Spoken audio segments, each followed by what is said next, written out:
애청자 여러분, 자, 오늘 레위기 강의 두 번째 시간이 되겠습니다. 1장 3절로 6절 말씀을 제가 봉독해 드립니다. 그의 예물이 소떼의 번제 희생이면 흠없는 수컷으로 드릴 것이며 회중의 성막문에서 주 앞에 자원함으로 드려야 할지니라. 그는 번제물의 머리에 안수할지니 그리하면 그것이 그를 위한 속죄로 주께 받아들여질 것이니라. 그가 주 앞에서 그 수송아지를 잡을 것이며 제사장들인 아론의 아들들은 그 피를 가져다가 회중의 성막문 옆에 있는 제단 위 사면에 뿌릴 것이며 또 번제물의 가죽을 벗기고 각을 뜰 것이니라. 아멘. 오늘은요, 두 번째 시간을 갖습니다. 하나님께 향기로운 냄새이란 제목을 정해봅니다. 그리고 이 말씀을 선포할 때에 하나님의 은혜가 풍성하게 임하는 역사가 있기를 저는 이 시간 주님의 이름으로 간절히 기원합니다.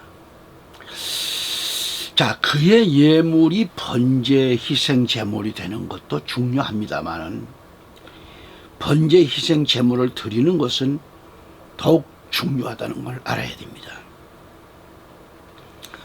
우리 기독인들, 많은 우리 신앙인들이 번제 희생 제물이 될 수 있는 믿음을 소유하고도 번제 희생 제물을 드리는 방법을 몰라요. 몰라서 하나님 제단의 제물이 되어야 할 그런 사람들이 거짓된 그런 세력의 제물이 되고 있다고 하는데 안타깝다, 그런 얘기입니다. 정말 안타까운 일입니다. 본문 속에 하나님은 분명하게 예물이 번제 희생 제물을 드리는 방법을 가르쳐주고 있습니다. 지난 시간에도 많이 말씀을 드렸습니다. 그의 예물이 번제 희생 제물을 드리는 방법을 7가지를 들어 가르쳐주고 있습니다. 7가지. 첫째가 회중의 성막문에서 드려야 된다 그랬죠. 회중의 성막문에서 드려라. 여기는 장소를 가리키고 있습니다. 어떻게 드려야 할 것인가. 장소. 둘째는 번제 희생 제물이 머리에 안수할 것을 가르치고 있어요. 반드시 이렇게 뜻이 깊습니다. 방법이 깊습니다. 이것은 새 사람됨을 말합니다. 셋째로 번제 희생 제물을 하나님 앞에 잡으라. 하나님 앞에 잡아야 돼요. 이것은 뭘 가리키는가? 그리스도 안에서 죽음을 말합니다. 넷째로 번제 희생 제물의 피를 제단 사면에 뿌리라고 했습니다. 이건 뭘 가리키죠? 충성, 순종을 가리킵니다. 이렇게 말씀을 알아야 되겠고요. 자, 다섯째로 번제 희생 제물의 가죽을 벗기라고 했죠. 그럼 이게 뭘까? 벗기라는 것, 가죽을 벗기는 것은 희생을 말합니다. 희생. 그 다음에 여섯째, 번제 희생 제물에 각을 떠야 돼요. 각을 뜰 것을 가리킵니다. 이 각을 뜬다. 이건 내 생각을 하나하나 다 버리라는 겁니다. 각을 뜨듯이. 그 다음에 7번째는 각든 부분과 머리와 기름을 제단에 있는 나무에다 정연하게 올려놓고 9절을 보니까 그 내장과 다리들은 물에 씻어 제사장이 모두 제단 위에서 불살라 번제 희생으로 불러드리는 제사가 되게 할지니 주께 향기로운 냄새니라 하셨습니다. 자, 불러드리는 제사가 되게 할지니 주께 향기로운 냄새니라고 하셨는데 이게 뭐예요? 우리가 번제 희생 제물이 되었다면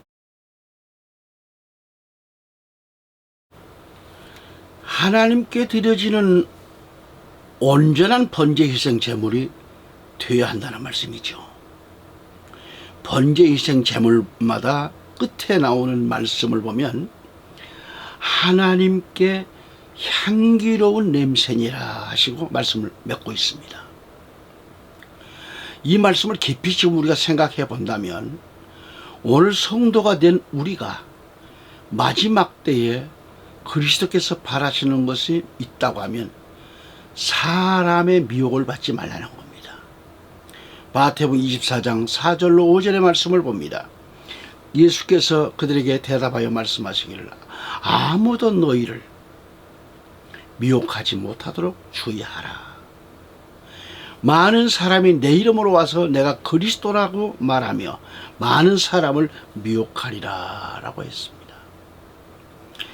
마태복음 24장 11절 가보면 또 많은 거짓 선지자가 일어나서 많은 사람을 미혹하리라고 했고 24절 가서 보면 거짓 그리스도들과 거짓 선지자들이 일어나서 큰 표적들과 이적들을 보여주어 할 수만 있다면 그 택함 받은 자들도 미혹하리라는 말씀입니다.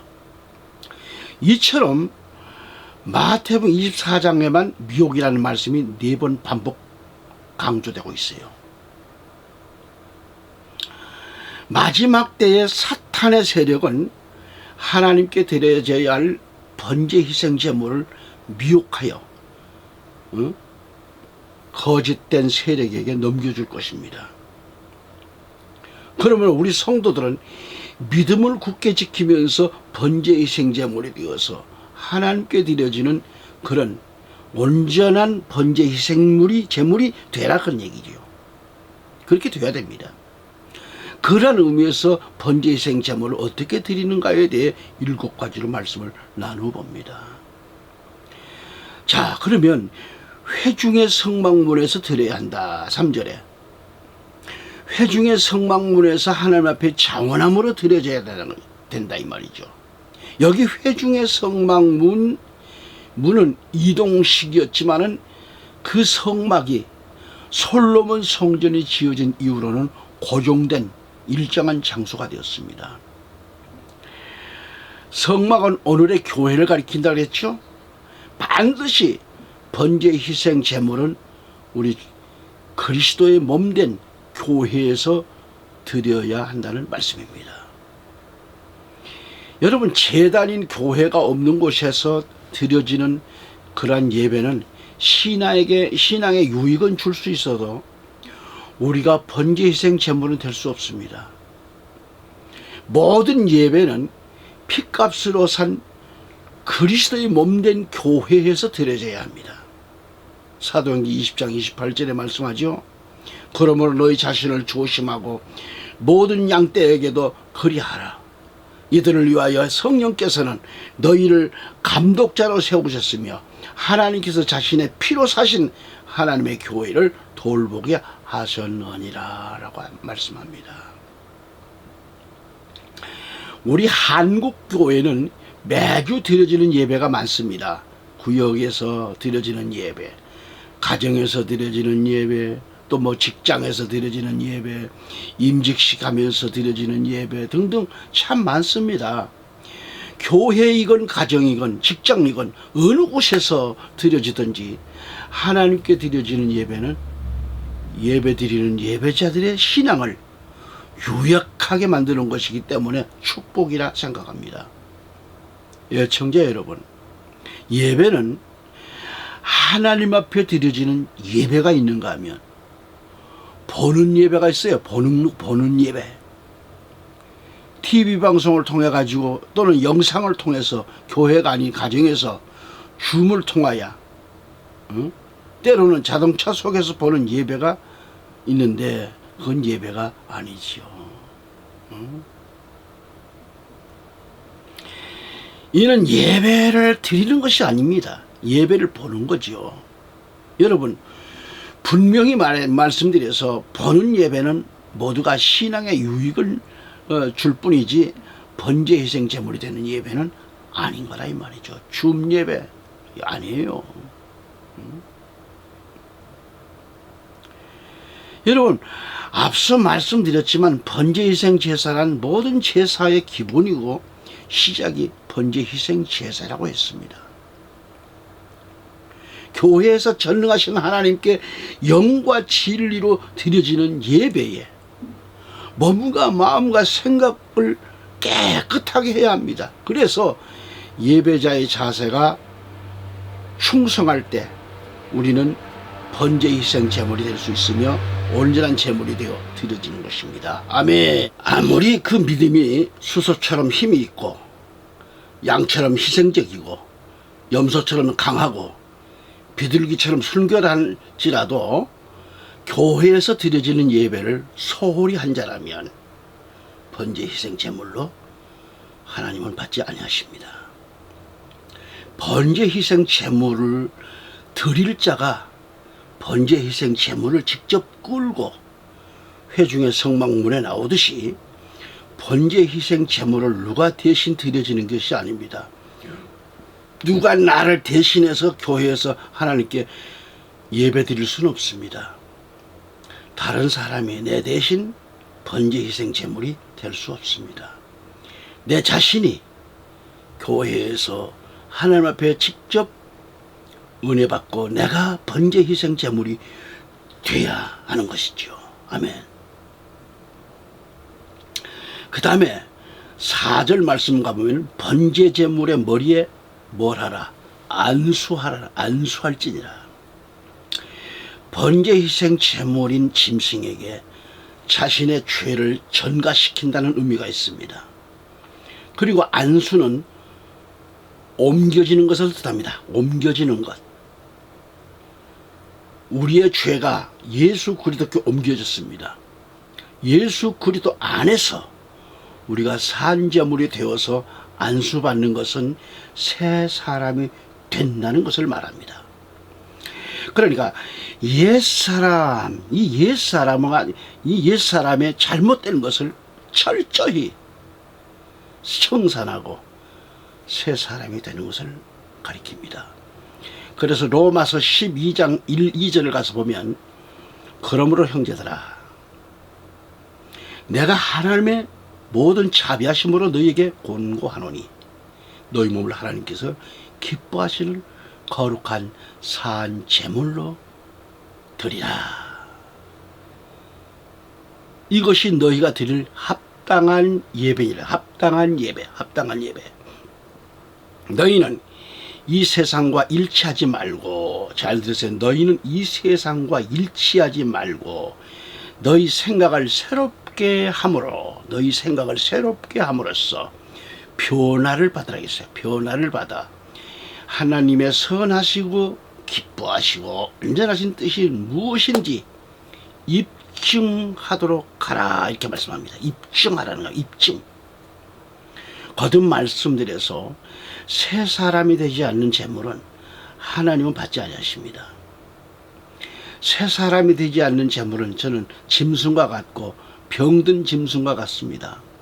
새 사람이 드리는 제사가 산제사이고 그렇게 드려지는 산제사가 하나님이 받으시는 영적 예배입니다. 아멘. 다음으로 그러면 5절 말씀 가봅니다. 제물인 수송아지를 주 앞에서 잡을 것이며 그랬어요. 예수 그리스도는 하나님 앞에서 죽임을 당했습니다. 하나님 앞에서 죽었습니다. 우리도 그리스도 안에서 우리가 죽어야 돼요. 내가 죽어야 돼요. 갈라디아서 2장 20절에 바울은 말합니다. 내가 그리스도와 함께 십자가에 못 박혔으나 그럼에도 나는 살아있노라. 그러나 내가 사는 것이 아니요 그리스도께서 내 안에 사시는 것이라. 내가 이제 육신으로 사는 삶은 나를 사랑하시어 나를 위해 자신을 주신 하나님의 아들을 믿는 믿음으로 사는 것이라 라고 했습니다. 내가 죽어 없어질 때 우리는 번제희생 제물이 될 수 있습니다. 내 자존심, 내 고집이 살아있어서는 하나님의 제물이 될 수 없습니다. 내가 십자가에서 그리스도와 함께 온전히 죽고 네모난 모습들이 그리스도 안에서 다 죽어 없어질 때 우리는 하나님께 드려지는 제물이 된다, 그런 말씀입니다. 아멘. 다음으로 5절과 11절 15절 말씀을 요약해서 말씀을 좀 드려봅니다. 5절 말씀을 제가 읽어드릴게요. 즉 그가 주 앞에서 그 수송아지를 잡을 것이며 그가 제사장들인 아론의 아들들은 그 피를 가져다가 회중의 성막문 옆에 있는 제단 위 사면에 뿌릴 것이며 11절에 가서 그는 북쪽을 향한 제단 면에서 주 앞에 그것을 잡을 것이요 제사장들인 아론의 아들들이 제단 위 사면에다 피를 뿌릴지니라 라고 했고요. 15절 말씀 가보면 제사장은 그것을 제단에 가져다가 머리를 비틀어 끊어서 제단에서 불사르고 그 피는 제단 곁에다 짜낼지니라 그랬습니다. 여기서 우리는 지금 말씀을 읽어드린 대로 5절, 11절, 15절에서 보면은 이 말씀의 의미를 우리 알아야 됩니다. 십자가 위에서 예수 그리스도는 온몸에 피를 뿌리고 충성하고 순종하셨습니다. 우리도 내가 섬기는 제단 사면에 피를 뿌려야 돼요. 이것은 곧 교회에 충성을 다해야 한다는 말씀입니다. 이것은 순종하는 신앙을 가리키는 거예요. 정말 그렇게 좀 전부가 훈련되어지고 그렇게 살아야 됩니다. 레위기 17장 11절 가서 보면 그 말씀 보면은 이는 육체의 생명이 피에 있다 그랬어요. 육체의 생명이 피에 있으며 내가 그것을 너희에게 주어 제단 위에서 너희 혼들을 속죄케 하였나니 이는 혼을 속죄케 하는 것이 피이기 때문이라 그랬습니다. 여기서 우리는 무엇을 보았는가? 십자가에서 예수님의 피를 뿌림으로 우리의 죄가 사함받고 살아났습니다. 사한제물로 우리가 섬기는 제단 사면에 피를 뿌리는 신앙으로 충성하고 순종하면 교회를 통하여 영혼을 살리는 역사가 임할 것입니다. 반드시 하나님의 제단에 우리의 피가 뿌려져야 돼요. 하나님이 자기 피로 사신 교회에서 내가 섬긴 제단에서 내 피가 뿌려져야만 번제희생 제물이 된다, 그런 뜻입니다. 아멘. 그 다음에 6절 말씀에 가보면은 번제물의 가죽을 벗겨야 된다는 말씀을 합니다. 또 번제물의 가죽을 벗기고 각을 뜰 것이니라 그랬죠. 예수님은 하나님의 본체이셨지만 죽기까지 희생하셨습니다. 빌립보 2장 7절로 8절에 오히려 자신을 비워 종의 형체를 입으시고 사람들과 같이 되셨느니라. 그리하여 사람과 같은 모습으로 나타나셔서 자신을 낮추시고 죽음에까지 순종하셨으니 십자가의 죽음에까지라. 아멘. 여기서 우리가 산제물로 드려지는 신앙인이 되려면 교회를 위해서 죽기까지 희생해야만 된다, 그런 의미입니다. 그런 정신이 없으면 안 됩니다. 그러한 믿음이 있어야 됩니다. 나와 여러분이 산제사와 산제물이 없이는 그리스도의 몸된 교회는 힘쓸 수 없습니다. 우리의 희생이 없이는 교회는 제 역할을 못합니다.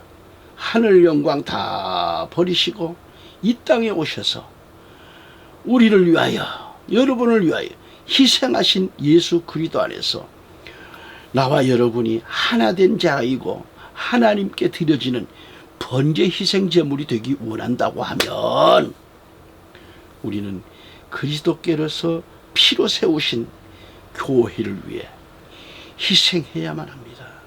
이게 진짜 신앙이네요. 진정한 신앙이네요. 예수님은 교회를 세우기 위하여 죽으셨습니다. 예수의 이 피값의 희생으로 세워진 교회는 이제 우리의 희생이 필요한 거예요.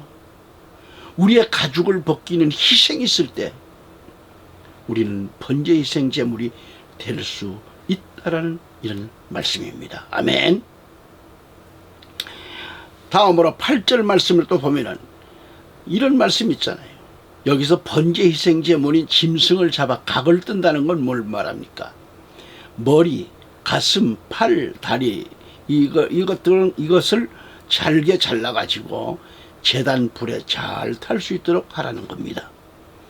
이것은 인간의 어떤 사고방식, 판단, 생각 다 버리고 오직 하나님 뜻대로 살아가는 것을 말합니다.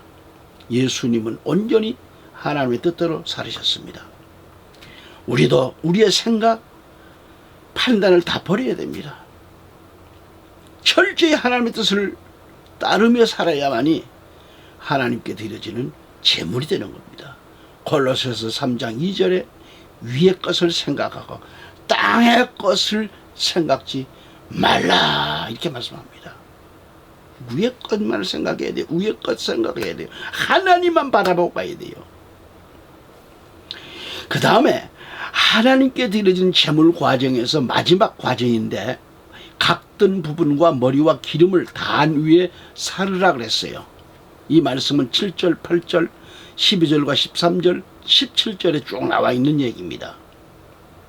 그러니까 이 과정은 너무도 중요하기 때문에 레위기 9장 24절을 보면 주 앞에서 불이 나와서 제단 위에 있는 번제물과 기름을 불사른지라 모든 백성이 보고 소리 지르며 엎드렸더라 그랬어요. 소리 지르며 엎드렸더라.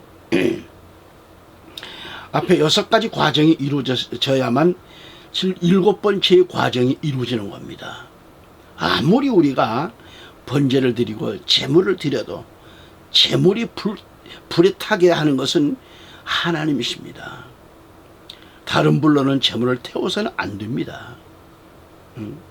하나님께서 불로 제물을 태웠다고 하는 것은 하나님이 번제물을 연락하셨다라는 말씀입니다.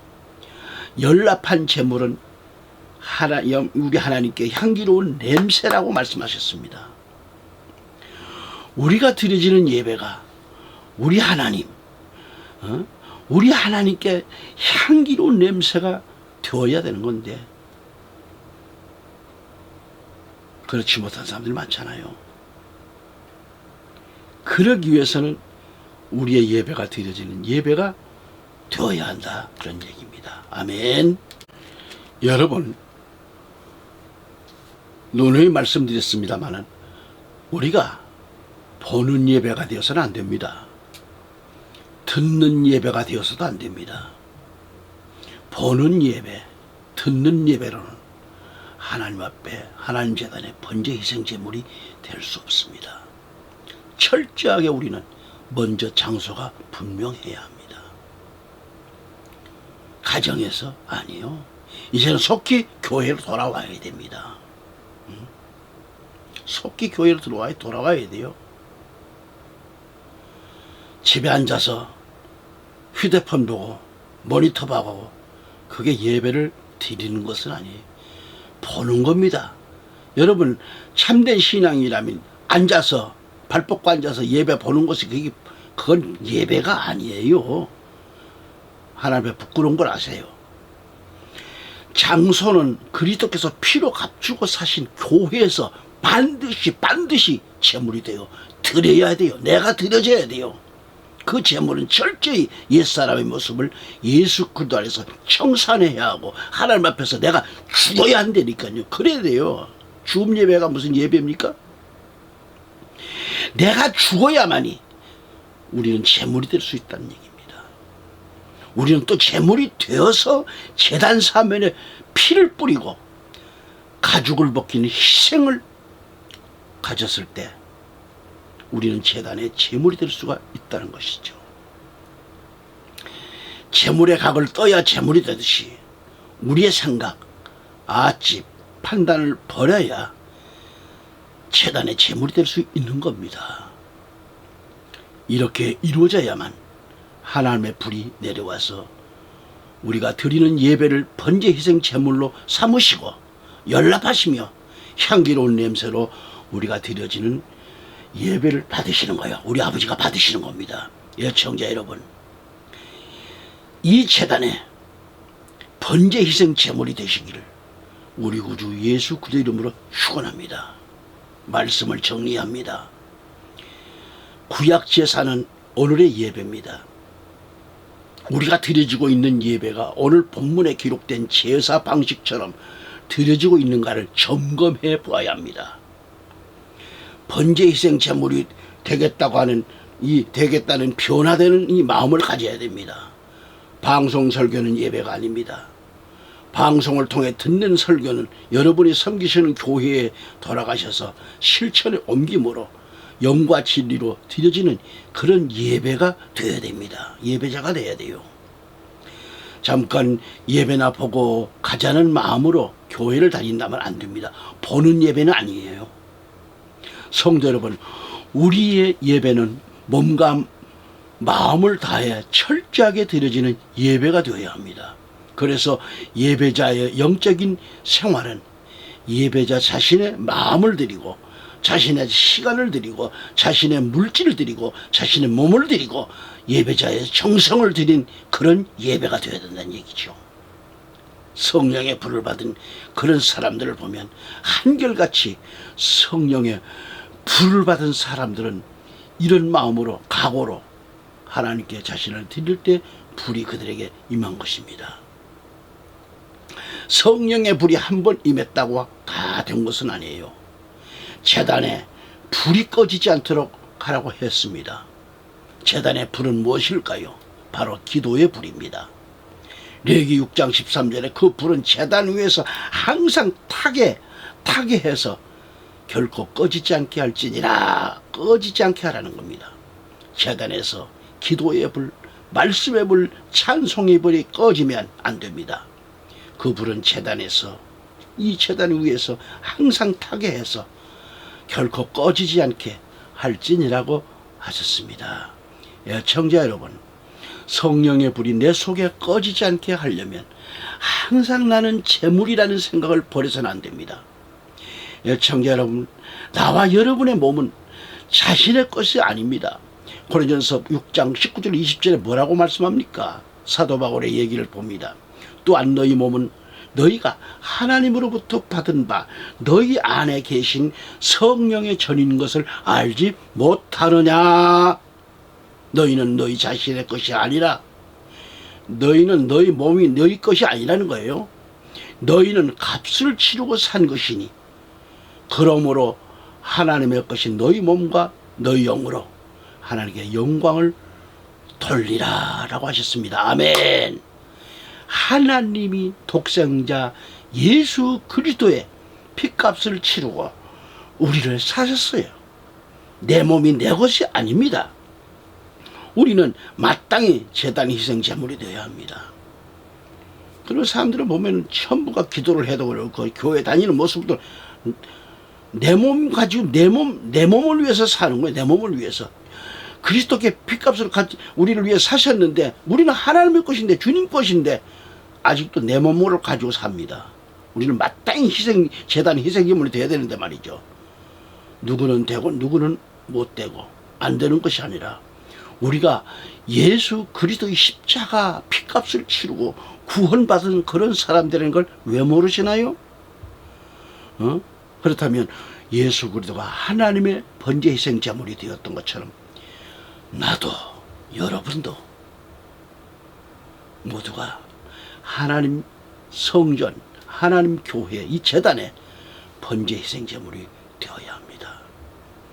내가 하나님의 제물이라는 마음으로 신앙생활하는 자에게는 확신하기는 성령의 불이 끊이지 않고 타오르게 될 것입니다. 불이 계속 꺼지지 않고 타야 돼요. 하나님의 제단은 있는데 하나님께 드려지는 제물이 없다면 그 제단에 성령의 불이 임했는가? 애청자 여러분, 여창자 여러분 모두가 섬기시는 각자 교회의 희생제물이 된다면 섬기시는 교회는 강한 성령의 불의 역사가 항상 충만한 역사가 일어날 것입니다. 그렇게 되시기를 우리 구주 예수 그리스도 이름으로 축원합니다. 할렐루야.